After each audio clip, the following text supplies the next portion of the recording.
ExxonMobil is one of the largest companies in the world. In fact, they're number 3 in the Fortune 500 list.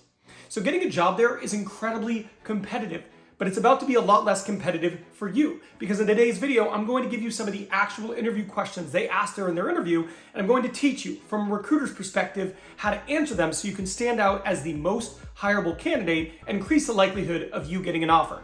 Now, this video is video 1 in a series of 5, all designed to give you a different but critical advantage in your quest to get hired with ExxonMobil. So after you're done watching this video, make sure you go to the next and follow the series so you can stand out as the best candidate possible and again, get an offer with ExxonMobil. All right, let's get into it.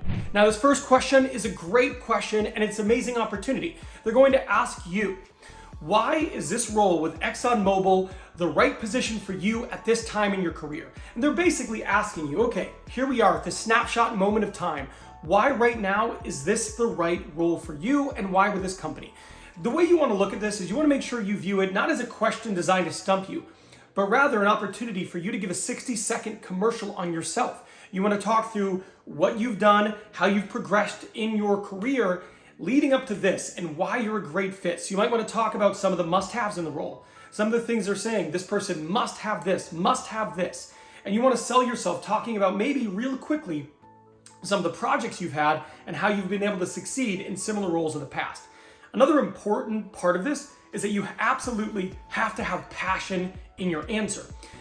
This is an opportunity for you to say, I am well qualified. In my career, I've done A, B, and C, and I've made some really significant progress for different organizations, doing this, this, and this, leading these type of projects, which made this type of financial impact, and you need to have passion in that. Because if that falls flat, if they don't feel engaged when you're talking about your answer, you're missing out an opportunity to sell them on why you're a great fit. So make sure you walk through the different roles you've had, your qualifications that make you qualified for this role, touching on some of the must-haves, and make sure it is passionate. This is an opportunity to see, hey, this is someone who is well qualified and clearly they're passionate about their work. That's what you want them to walk away with. Now, the next interview question is why ExxonMobil? Basically, why do you want to work here?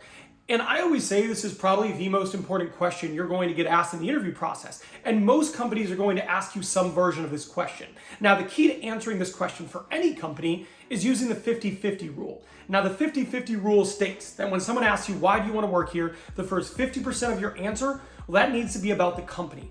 Why is the company compelling to you? It could be their product, their service, their culture, their reputation, different experience you've had with the brand. Pick something that is personal to you, that is motivating when it comes to the company. And then the second 50% needs to be about your qualifications and why you're a great fit for this role right now. Now, if you can do those two things when you're answering this question, you're going to absolutely crush it. Now, the third video in the series is actually going to be a deep dive into answering this question. I'm going to give you 4 different examples that you can use to really wow them. So when you're done here, make sure you go and watch that video. Okay, so the next question is, our projects require a lot of communication. Would you say you are a strong communicator? So a few things here. You really want to accomplish 3 things. The first thing is you need to let them know that yes, you are a good communicator. The second thing is you want to let them know that you think communication is critical to the work you do in your line of work, whatever your role is, whatever your career is, your profession, that yes, you think that's critical to be successful. And then thirdly, you want to give them examples of times in similar roles in which you've communicated and you found it to be really important to the project that you were leading, working on, etc. So an answer might sound something like this. Yes, I would consider communication to be one of my strong points. I also feel like it's critical in this line of work to be a strong communicator, so I place a high degree of importance on it. In previous roles, I was in charge of managing an ABC project, which required a lot of cross-functional communication. So I took it upon myself to be sure I was doing a great job in that and communicating things, giving timelines, and being specific so we could accomplish our goals. Something like that. Now, you're going to want to sprinkle in the specifics that I don't have access to because I don't know your career, what you specifically did, etc. But using that basic framework, you should be able to answer this question quite well. Hey, are you finding value? If so, do me a favor and hit that like button. It tells YouTube that I don't suck, and it helps motivate me to make more videos like this, and it helps the channel out a ton. And while you're here, hit that subscribe button. That way you never miss one of my 3 free weekly videos, all designed to help you land your dream job and maximize your career. The next question is, do you have experience working in an environment that requires collaboration across multiple departments? Now, this question is a bit of a pass-fail to some degree, right? It's either yes or no. Yes is good, no is bad. Companies don't ask you this question unless that's part of their environment. So clearly at ExxonMobil, you're going to have to partner cross-functionally, cross-department with other different groups to accomplish whatever it is you're doing. So it's important to understand that yes, you want to say that you do. So the way that I would go about answering this is making it crystal clear that yes, you have done this in the past and that you enjoyed it. It is really important that they don't walk away thinking, yes, they've done this, but it seems like they didn't like it.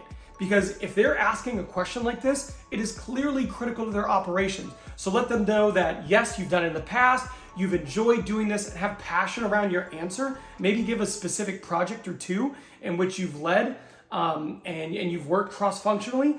And that should be enough to answer this question quite well. The next question is, how would you contribute to the company's goal of being environmentally conscious? So this is a values adjacent role. Clearly, it is something that's important to them, and they're asking you what you would do. They want to make sure that you are value aligned, which is critical if you want to get hired by an organization. So there's a few things you want to make sure you accomplish with your answer. One, you want to let them know that you are passionate about this too. They should walk away feeling that. Two, I think it's always good to let them know that you did research and you identified on their website that this was something that was important to them, and again, that you're in line with it. So a good way to talk about this is go, I was doing my research for this interview and on your organization, and I saw that that was one of the things that you guys hold dear, which is great to see because that's also really important to me. If I was hired into this role, it would be absolutely one of the things I'd be thrilled to participate in, is making sure that we're succeeding, but also doing right by the planet and being environmentally conscious. So what I would do is I would adhere to the standards set and trying to best them when possible. Something along those lines, but let them know there's passion there, you did your research, and you're absolutely willing and enthusiastic about also contributing to their mission. Now the next question is, describe a project you were a part of. What specific role did you play?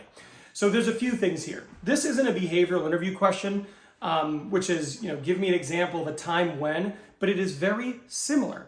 And whenever you get a behavioral interview question, you want to use the STAR technique, that situation, task, action, result. And that's a framework for answering a question, but it's also a framework that can be used right here. So it is really important to lead them through what the project was and what your specific contribution was. The second thing that you need to make sure you do here is they can't listen to you and at the end of what you're saying go, okay, so what did you specifically do? That is failing to answer the question adequately. So tell them the situation, that you were in, right? What was a task you all were working to complete? What was the specific action, your specific role? And then what was the result and the outcome, and make sure they know exactly what it was you did. Another thing that's really important here is to make sure it's something you've actually done.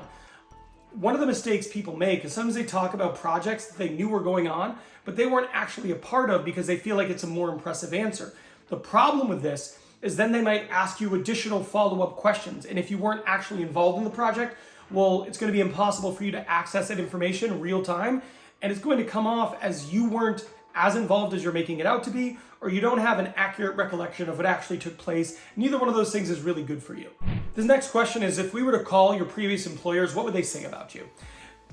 This is a hypothetical. Certainly they might have a reference check process, but generally speaking, they're saying hypothetically, how would people describe you? So first thing, don't be thrown off. Don't immediately think, oh my gosh, are they gonna call my current boss? You don't wanna get out of your element. You don't wanna get out of the zone.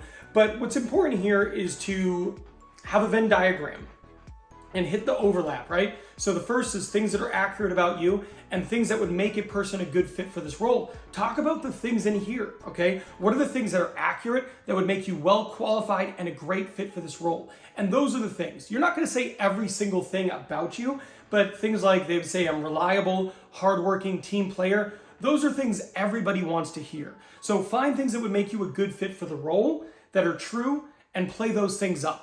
Now, the next thing that we need to talk about is behavioral interview questions, because there's actually a handful of them, which is why I made this video here. In this video here, I talk about 4 specific behavioral interview questions they're going to ask you in your ExxonMobil interview, and I teach you how to answer them. Just like this video, but specifically for behavioral interview questions, which are some of the hardest questions you are going to encounter as a candidate. So I'm done here, but I will see you over there.